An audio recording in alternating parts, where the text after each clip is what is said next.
Claire Monroe stood at the edge of the shooting range, her light beige skirt gently brushing against her calves in the spring breeze. As if even the wind hadn't decided yet whether she belonged here. Her long chestnut hair was softly pinned back, a few wisps escaping and framing her thoughtful face. The kind of face that could be called beautiful by accident. Not from makeup or intent, but from the quiet, unforced symmetry of someone who had nothing to prove. Around her, laughter rang out, bouncing off the metal tables and gravel underfoot, as groups of country club wives and investment firm husbands clinked drinks and admired each other's custom rifles like they were rare wines. Claire kept to herself near the back, hands folded in front of her, smiling politely whenever someone's gaze passed her way, though most didn't look twice. She didn't wear heels or diamonds or aviator sunglasses with mirrored lenses. She didn't carry a monogrammed range bag or shout to be heard. She wore a soft linen blouse, cream-colored, buttoned to the collarbone, and her only accessory was a delicate silver necklace that disappeared beneath the fabric. No initials, no flash. Brett, her fiancé, had invited her here for what he called a fun day out with the team. A mix of colleagues and their families, many of whom Claire had met only once, if at all. She had agreed for his sake, though she never quite felt comfortable around these people, whose voices always carried just a bit too much certainty, whose jokes about trigger discipline and girls with guns came with the practiced casualness of men who had never been afraid of silence. When Claire arrived that morning, Brett had kissed her cheek and rushed off to chat with the senior partners near the tent. He'd handed her a bottle of water, pointed vaguely at the refreshments, and said with a grin, "Just try to look like you're having fun." And she had tried, sipping slowly, keeping her posture calm, listening, nodding, laughing when she could. But now, watching the others line up at the shooting lane with their customized AR-15s and long-barreled hunting rifles, watching the men correct their wives' grip with exaggerated patience, Claire felt that all-too-familiar hollow warmth in her chest, not discomfort exactly, but that soft hum of recognition when you realize you are once again the outsider in someone else's game. It was when Janice, one of the louder women in the group, dressed in fitted black sportswear with gold zippers and a ponytail too tight to be accidental, leaned toward the others and whispered, loud enough for Claire to hear, "She's holding it like a damn vase of flowers," that the laughter really started. Claire had simply adjusted her brother's rifle, left briefly on the bench beside her, curious about the weight.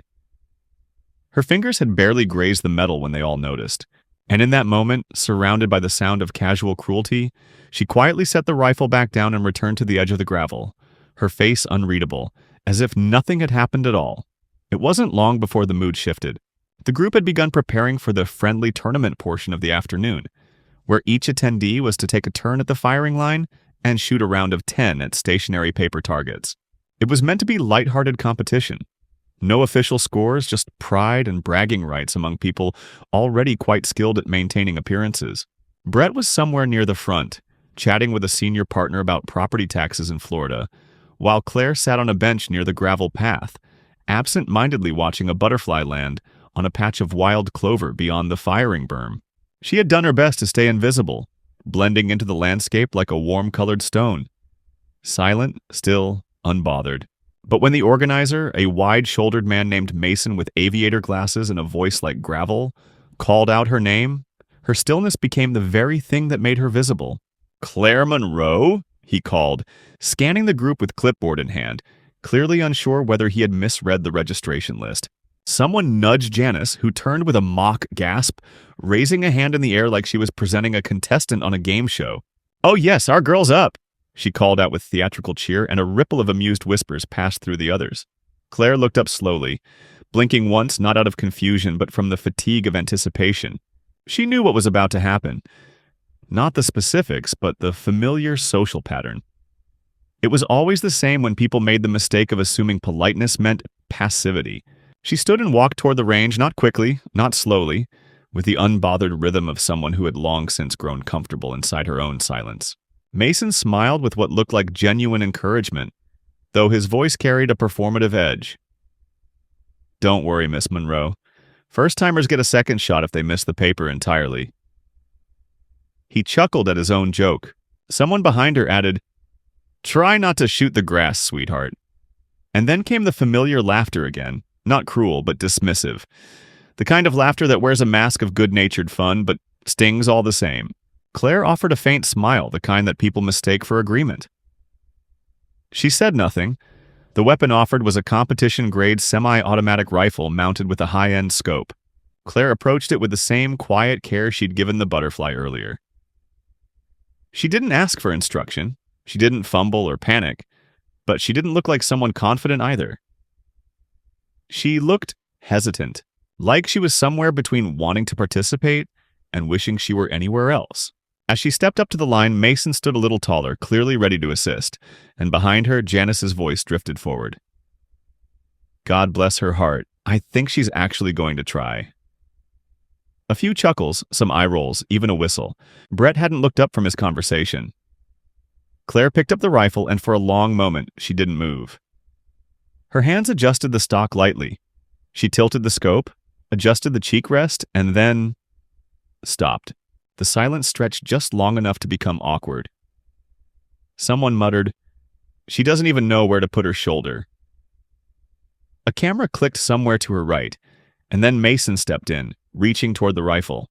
"Here, let me help you with the—" But she turned her head slightly and said, gently but firmly, "I'm fine." The room, the open field, grew still. Without further delay, Claire settled the rifle against her shoulder.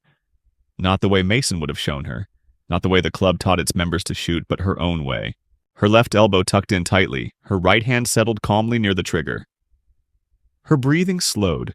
Her eyes narrowed, not with aggression, but with precision, as if she were pulling something inward.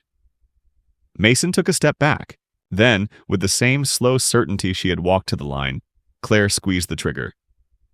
The sound cracked across the field. A second passed, then a third. "Target 8!" Mason called to a staff member. The screen blinked. The mark lit up. 10. Claire didn't react. She didn't look up, didn't smile. She loaded again. Another shot, another 10, a third. 10. At first, the group watched politely, still certain the flukes would end. But with every shot, the quiet deepened. By the fifth hit, someone whispered, "Wait, are those all center hits?" Another shot, 10. And still no change in Claire's expression. She stood with the steadiness of a woman who wasn't trying to prove anything, who perhaps had already done all the proving she ever needed. Her posture, previously mistaken for uncertainty, now read as control. Her stillness, once assumed to be timidity, now felt like calm authority. When she finished her 10th shot and stepped back, the scoreboard read a perfect row of 10s. She set the rifle down gently, almost lovingly, like it was not a weapon, but an old tool returned home after long rest. She gave a short nod toward Mason and turned back toward the bench where her purse still lay untouched.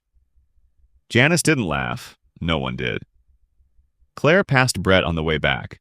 He was looking at her now, but his expression was unreadable. He opened his mouth as if to speak, but no words came out. She walked past him without breaking stride, leaving behind the echo of gunfire and the silence it carved open.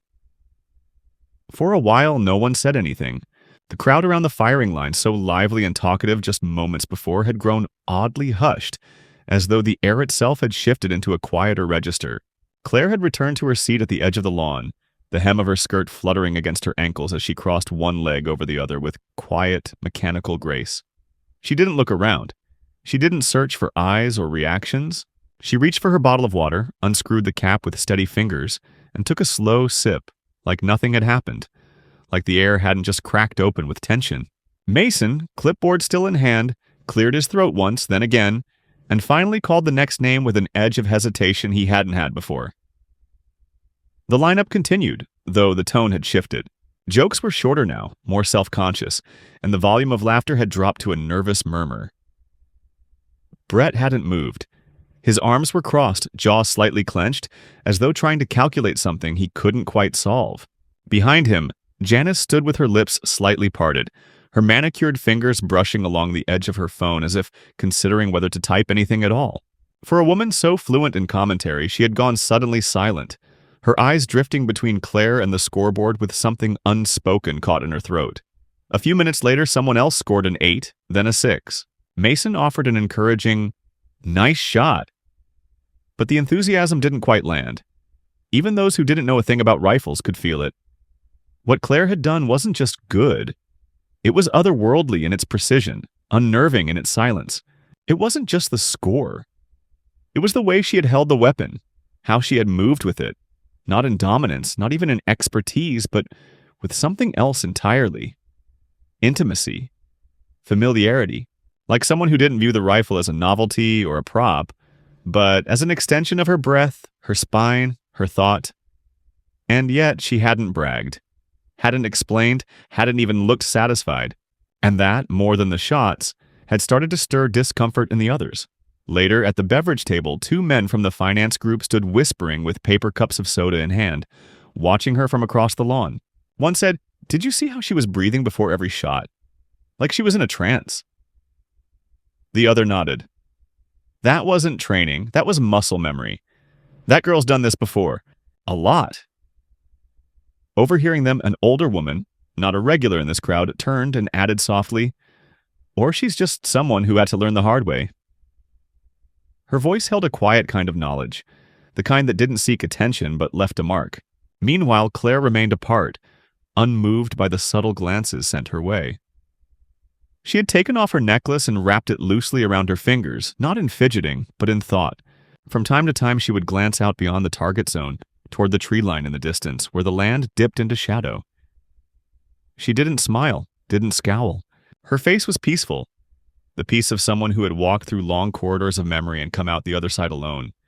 Eventually, Brett made his way toward her. He didn't sit right away, only hovered near the bench, his hand resting awkwardly on the backrest. "Where did you learn to shoot like that?" he asked, his voice a mixture of confusion and irritation, the way someone might speak after realizing they've been left out of their own story. Claire looked up slowly, blinking as though returning from far away. "My mother," she said simply. "She taught me." Brett frowned. "You never mentioned she was into guns." Claire tilted her head slightly, considering him for a moment, and then replied, "She wasn't, but she believed in preparation. She called it clarity under pressure." He shifted uncomfortably as if he hadn't expected a real answer. "Still," he muttered, glancing back at the others, "you could have told me. It was unexpected." Claire nodded once. It was meant to be. There was no edge in her voice, no judgment, just fact. The kind that made people more uncomfortable than anger ever could. Not long after, Mason approached her too. This time without his clipboard, without his booming voice. He crouched slightly, lowering himself to eye level like he might with a nervous child. "Claire, I just wanted to say, that was impressive, honestly." She nodded but didn't respond. Mason continued, more hesitant now. "If you don't mind me asking, were you ever, did you train competitively?" Claire looked at him, not coldly, but with something quiet and immovable in her eyes. "No," she said, "not for sport." It wasn't just what she said, it was the weight behind it, the tone, the pause, the implications that hung in the air without details. It made people around her nervous in a different way, because they realized they had no language to put her in a box. She wasn't a competitor, not a military vet, not a hobbyist, not someone who read up on rifles in a weekend course, and the lack of narrative, the lack of a palatable, explainable identity, left them unmoored. By the time the sun began to dip and the last names were called for the tournament, Claire's presence had become a quiet center of gravity. People moved around her carefully now, not because she had demanded it, but because they were suddenly aware of the assumptions they had brought with them. Assumptions now exposed under the weight of a single round of perfect silence. The tournament ended. A few people congratulated each other. Brett stood stiffly beside her, saying little. And Claire? She folded the edge of her skirt beneath her legs, leaned back slightly against the bench, and exhaled. Not from victory, but relief. Not for proving something to them, but for finally confirming something to herself. As the golden light of afternoon settled over the field, casting long shadows across the gravel and manicured lawn, a different kind of silence took hold. Not the hush of tension or awkwardness, but something weightier, more contemplative. Conversation still flowed, but they had slowed, thinned out, softened around the edges. Laughter became sporadic and low, more like polite noise than genuine amusement. The echo of Claire's perfect round lingered not just in memory, but in the way people moved now. just a little more carefully, a little less certain of their place in the room. What had begun as a casual, curated afternoon of polite recreation had shifted into something none of them could quite define. Claire remained seated near the bench, not withdrawn, not avoiding, simply apart. She wasn't sulking or gloating. She wasn't watching anyone. She had taken off her shoes and placed them beside her, tucking her bare feet beneath her skirt in a small act of comfort that seemed strangely defiant, as if to say that she was done playing roles, done with ceremony. From time to time she would glance at the sky or down at the rhythm of her own fingers slowly turning her necklace over her knuckles. Not fidgeting, just moving, as though touching something familiar could steady her in the current of a shifting crowd. It was Janice who approached her first. Not dramatically, not with some performative apology or fake friendliness, but with an awkward pause that betrayed an internal debate. She stood a few feet away, arms folded, lips pressed tightly together, until Claire finally lifted her gaze, calm and expectant. Janice cleared her throat. "I didn't know," she said. Claire said nothing. Janice tried again. "I mean, that you could shoot like that. That anyone could shoot like that and just..." She trailed off. Claire tilted her head slightly, waiting. "It's not what I expected, okay?" Janice finished, almost childlike. "I assumed." Claire studied her for a long moment before replying. "Most people do," she said, and then smiled gently.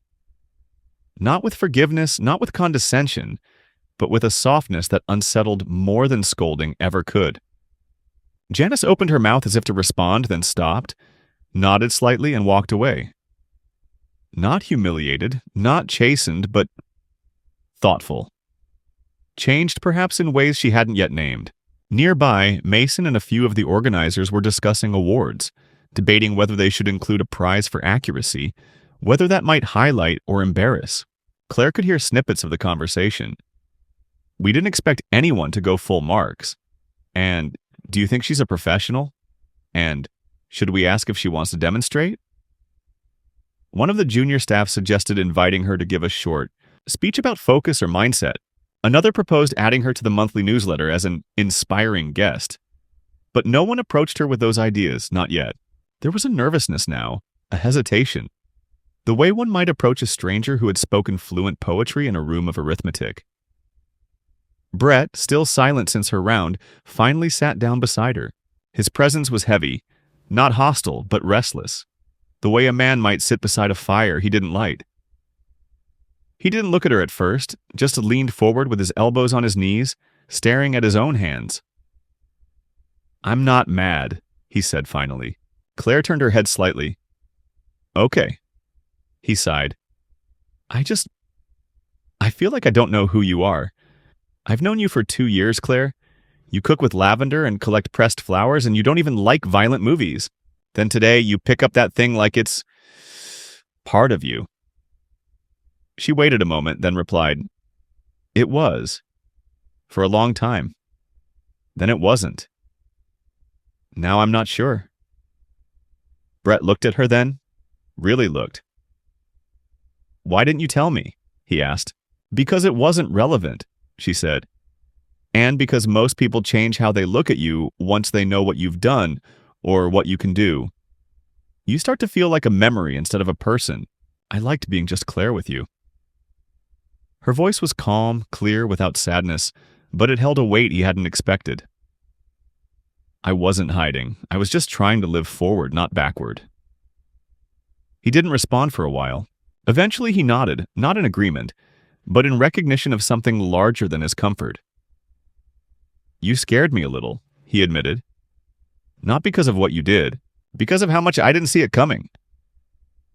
She gave him a look then, not unkind, but knowing. "It wasn't hidden. You just didn't look for it." At that moment, the sound of metal chairs scraping drew their attention to a nearby setup of guests starting to gather for dinner, under a tent lined with strings of warm lights.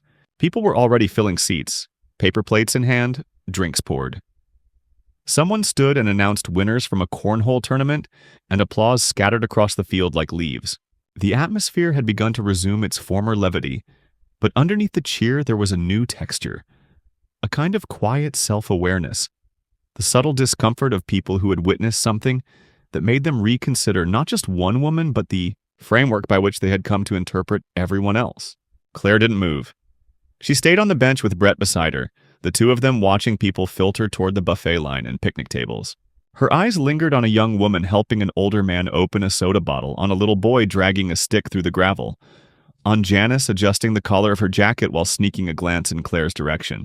"You don't have to come to the dinner if you don't want to," Brett said softly. Claire nodded. "I know." The light dimmed a little more, and the shadows stretched long and thin across the shooting range, now quiet and cleared. No one was at the firing line. No one had touched a rifle since Claire. The wind picked up slightly, rustling the edge of the paper targets still pinned to the frames, some fluttering, others still. Claire glanced at them once more and whispered, half to herself, "Sometimes I forget how loud silence can be." Brett didn't answer. He didn't know how. And for the first time in a long while, he seemed okay with that. As the dinner progressed under the soft canopy of string lights, the atmosphere gradually reclaimed its polished, practiced rhythm. Laughter in short, deliberate bursts, forks clinking against disposable plates, the casual comfort of people among their own. But even beneath the warm glow and the catered brisket, something had shifted irreversibly. Claire's performance on the range hadn't simply unsettled them. It had created a kind of ripple in the self-image of everyone present.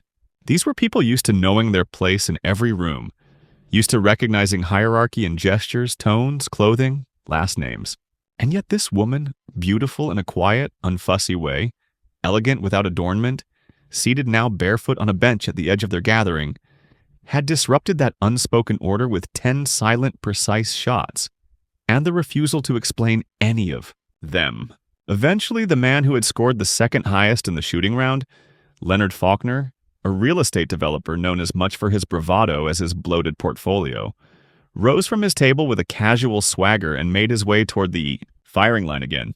He wore tailored jeans and a monogrammed belt buckle that glinted in the lantern light, and as he passed the gathered tables, he raised his hand like a performer heading back for an encore.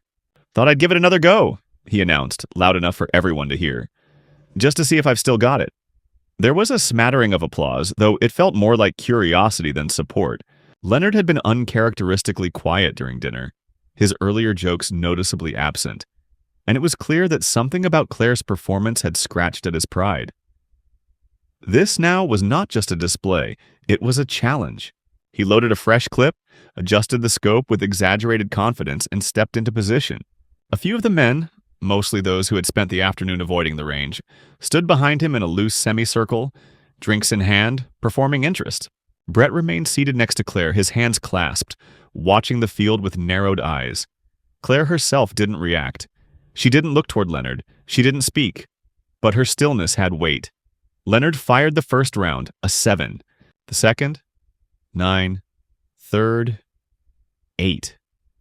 He frowned slightly, his jaw tightening as the crowd murmured politely, unsure whether to encourage or retreat. By the time his 10th shot rang out and registered as a 6, Leonard lowered the rifle and stepped back, shrugging with a forced laugh. "Well, guess the wind's changed," he said, though the air was perfectly still. Before the applause had finished dying, Mason turned toward Claire. "Would you mind joining us again?" he asked, half request, half dare, his voice carrying the strange mix of reverence and unease that people use with those they can't quite classify. Claire didn't answer immediately. She turned her head slightly as if weighing the question, then stood without fuss, smoothing the fabric of her skirt with a single gesture before walking barefoot to the line. She picked up the same rifle she had used earlier, checked it briefly, and then, without adjusting a single setting, began to shoot. There was no ceremony in her movements, no dramatic flair. Her shots came one after another, steady and calm as if she were brushing dust from a shelf. 10 rounds, 10 hits, 10 perfect marks. Again. The crowd was completely still. The score displayed on the digital screen confirmed what they already knew. Claire stepped back, laid the rifle down as gently as she had the first time, and turned away without looking back. She passed Leonard on the gravel path, and though he offered a half smile in her direction, she didn't meet it. That was when Margaret Bennett, the host's wife, sharp-witted and formidable, a woman known for commanding attention without ever raising her voice, rose from her table, her wineglass still in hand. She didn't go to Claire. She went to Mason. "I think we all deserve to know who exactly this young woman is," she said, her tone gracious but edged with demand. Mason hesitated. "She's Brett's fiancée," he said, though it sounded inadequate now. Margaret smiled coolly. "That's not what I meant." Then, louder for all to hear, "Claire, dear, forgive me if this is too forward, but where did you learn to shoot like that? Army family? Competitive circuit? FBI?" All heads turned. Claire had not yet returned to her bench. She stood in the open space between the dining area and the range, her figure haloed by the spill of artificial light, her hands clasped loosely in front of her. Her expression didn't change. She looked at Margaret for a long moment before answering, and when she did, her voice was soft, but it carried. "My mother," she said. "She was a marksmanship instructor. Military, yes, but also a single mother. She taught me to breathe before I spoke, to hold my ground, and to aim only when it mattered." Her eyes didn't flicker. "She passed away 5 years ago. I haven't touched a rifle since." There was no gasp, no cinematic moment of awe, just stillness. The kind of stillness that happens when a room realizes it's not listening to performance, but to truth. For a moment, no one moved. Then Margaret nodded, slowly, almost reverently. "Well," she said, raising her glass slightly, "your mother taught you well." A few others murmured agreement. Leonard clapped awkwardly. And then someone else began to applaud, then another. Soon there was a ripple of applause. Not loud, not dramatic, but steady and strange in its sincerity. Claire stood through it, her posture unchanged. She didn't bow. She didn't smile. When the clapping subsided, she turned and walked back toward her seat. Barefoot on the gravel, her shoulders straight, her presence somehow larger than it had been just moments ago. Brett stood as she approached, as though the act of rising might offer some sort of acknowledgement he couldn't put into words. "I didn't know about your mother," he said quietly. Claire sat down beside him and nodded. "Most people didn't. She didn't wear her strength on the outside." Brett hesitated, then asked, "Is that what you're doing now?" Claire looked out toward the darkened field, the paper target swaying slightly in the breeze. "Maybe," she said, "or maybe I just remembered what it felt like to stop apologizing for who I am." Across the lawn, the conversation had picked back up, but the air was different now. Not reverent, not worshipful, but alert. They had seen something they didn't understand and couldn't categorize, and it made them pay attention, not to spectacle, to substance. Claire didn't ask for attention, but she had changed the temperature of the room simply by refusing to pretend. And nothing in that room, no title, no wealth, no practiced charm, could match the precision of that kind of presence. The applause had faded, dinner had long been served, and twilight had slipped into full evening. The sky above now ink-dark and scattered with stars, but the ripple Claire had sent through the crowd hadn't gone quiet. It had only settled deeper. Conversation still moved across the tables, but now there was a different cadence, an occasional glance in her direction that held more than curiosity. It held uncertainty, sometimes even admiration, though always filtered through the lens of people who weren't used to being surprised, especially not like this. Claire had returned to her seat once more, shoes still beside her, arms crossed lightly over her knees, a calm expression on her face that hadn't shifted once in the past hour. Not in triumph, not in discomfort, she had become, for lack of a better word, untouchable. Not in the sense of status, but in presence. No one quite knew what to say to her anymore, and so they said nothing at all. It was Brett's mother who finally broke the silence around her. Deborah Arnett was not a woman who approached others lightly. Her reputation among her peers was precise. She spoke only when necessary, smiled only when warranted, and weighed her words with the same scrutiny she applied to her dinner parties and real estate investments. But tonight she approached Claire alone, her heels barely audible on the packed gravel, her silk scarf catching just a touch of the lantern glow. She didn't ask permission to sit beside Claire, she simply did, settling with a quiet exhale, both women now framed by the distant sound of music coming from the event tent. "I've seen many things in my time," Deborah said, without introduction, "but today you did something I haven't seen in a very long time." Claire didn't turn. She simply listened. "You didn't just shoot better than anyone else," Deborah continued. "You reminded people that they don't know as much as they think. That's rare in a place like this." Claire looked at her then, calmly, without flattery. "I didn't come here to remind anyone of anything," she said. "I just didn't want to be laughed at for not holding a rifle the way they expected." Deborah nodded slowly. "And yet you didn't defend yourself. You didn't flinch. You didn't even speak, not when they mocked you, not when you outperformed them all." Claire offered a faint smile, one that didn't quite reach her eyes. "Words wouldn't have helped." There was a pause between them, not tense but measured. Deborah folded her hands in her lap. "You remind me of someone," she said after a while. "My sister. She was the quiet one. People thought that made her weak. It didn't." Claire turned her gaze back to the trees in the distance. "It's not the noise that matters. It's where you aim." That made Deborah smile. A real one this time, rare and unguarded. She rose, touched Claire's shoulder lightly, and walked away, leaving the younger woman as she had found her, composed, present, silent. A few moments later, someone from the event staff approached with a small trophy, polished silver engraved with "Top Markswoman, Arnett Invitational." He held it awkwardly, uncertain, clearly unsure whether presenting it would seem appropriate, insulting, or unnecessary. Claire took it with a polite nod, thanking him quietly, her voice gentle but unremarkable. She placed the trophy beside her on the bench, looked at it once, then turned her gaze back toward the field. The object meant less to her than the silence that had followed her name being called. Less than the moment when the crowd had shifted from condescension to reflection. Less than the soft click of her breath, aligning with the rhythm of each shot. It wasn't victory that mattered to Claire, it was dignity. And dignity, unlike applause, didn't echo. It endured. When Brett returned to her side at last, his voice was softer than it had been all day.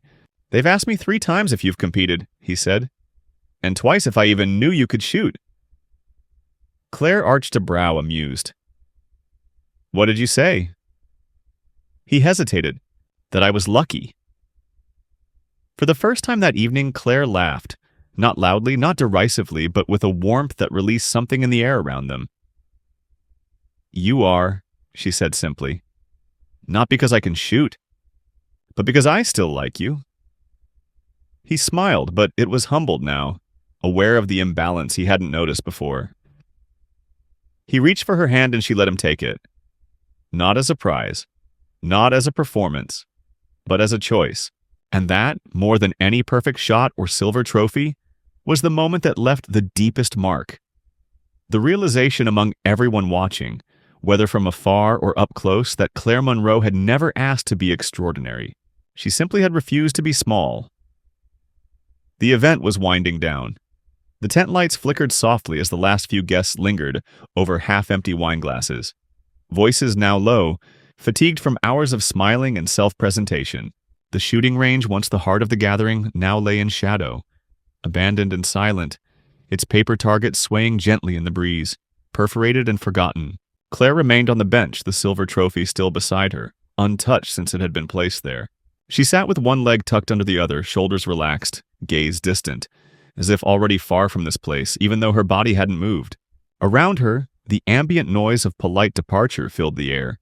Heels on gravel, polite laughter tapering off, the hum of car engines starting in the distance.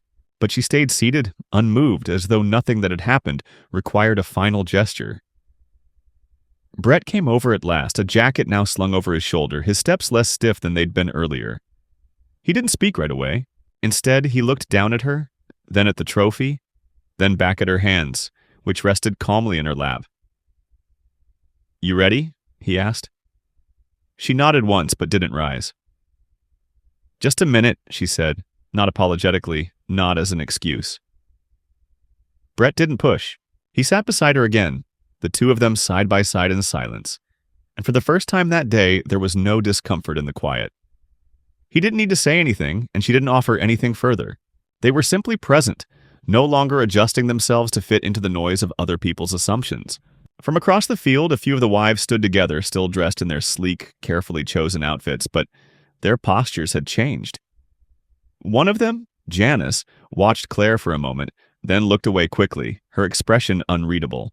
It was not shame and not quite regret, but something heavier. Something like respect earned too late. She didn't wave. Claire wouldn't have waved back anyway. Eventually, Claire stood, slipped her feet back into her simple flats, picked up the trophy, and handed it to Brett without a word. "Keep it," she said quietly. "You can tell people your fiancé is a pretty good shot. Let them guess the rest." He smiled, more with his eyes than his mouth, and nodded. Together they walked across the lawn, past the empty tables, past the tent and the murmuring crowd, until they reached the quiet lot where their car waited. Claire paused before opening the door, casting one last glance back at the darkened range behind them, her eyes not nostalgic, not proud, just steady. As she slid into the seat and pulled the door shut behind her, the camera might have lingered just a moment longer on the empty bench where she'd been. Bare, quiet, still, and then drifted to the night sky above, wide and dark and full of space for a woman like her to disappear into without leaving a sound. Sometimes the loudest story is the one no one dares to interrupt.